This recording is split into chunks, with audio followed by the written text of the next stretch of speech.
How will Bruce Wayne react when the darkest chapter of his life is recreated right in front of him? Well, let's hop into the pages of Detective Comics issue number 994 and find out for ourselves, all in the countdown to issue number 1000. Alrighty then, so as we join the comic in this brand new run brought to us by fan favorite Peter J. Tomasi, we find Batman on a night that carries a great deal of weight with him. It is the anniversary of the night the Waynes were shot outside the Monarch Theater in Crime Alley. Batman responds to a call from Jim Gordon at the Gotham Aquarium, only to be shocked to discover that that horrible crime from all of those years ago has been recreated in painstaking detail. Two people, a man and a woman who look exactly like Thomas and Martha Wayne, were shot dead and then placed inside an aquarium in a grim tableau to try and get Batman's attention. And when I say they look exactly like Bruce's parents, I mean they look exactly like Bruce's parents. They've been given extensive plastic surgery, are wearing clothes that are the exact same brands, and even have replicas of their wedding rings.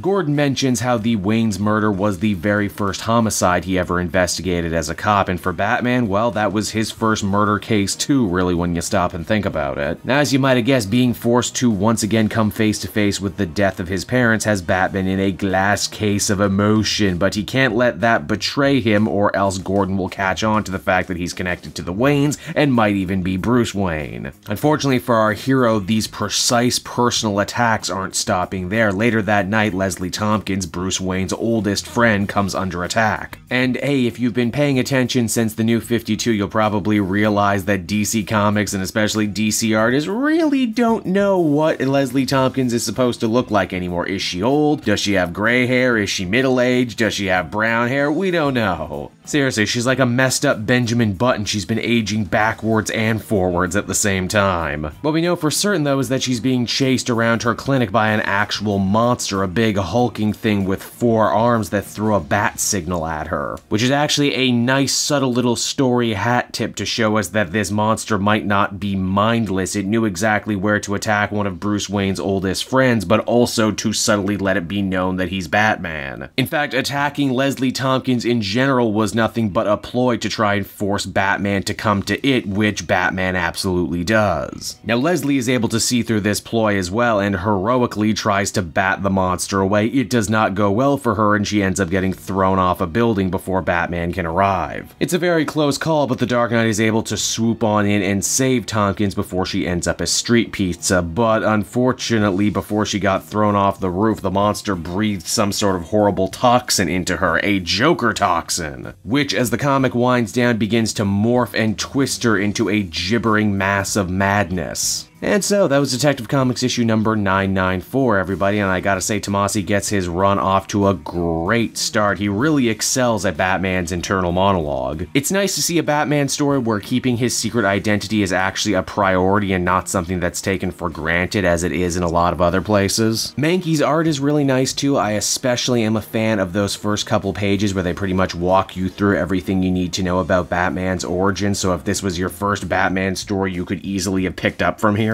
A lot of other Batman books came out this week, but I really hope this one doesn't get lost in the shuffle because it was really great, real back-to-basic stuff, and I cannot wait to see where this run is going to go under Tomasi. I give it an 8.5 out of 10. Hey there everyone, it's your old pal Cape Joel again, and I want to thank you so much for watching to the end of the video. I hope you enjoyed it, and if you did, why not check out some of these other videos I have available from the channel. Then you can follow me on Twitter and Facebook at Cape Joel, so you're always up to speed on when a brand new video drops. And hey, if you really like what I do, you might want to become a patron. Patrons get exclusive access to videos and content before anyone else, and they can do so for as little as $1 a month. Enjoy video and audio versions of the Comic Multiverse podcast and other videos before they drop here on YouTube. Heck, interact with me closer than ever before. You get all this when you become a patron. And with that, thank you so much again, everyone, and I will see you all again next time.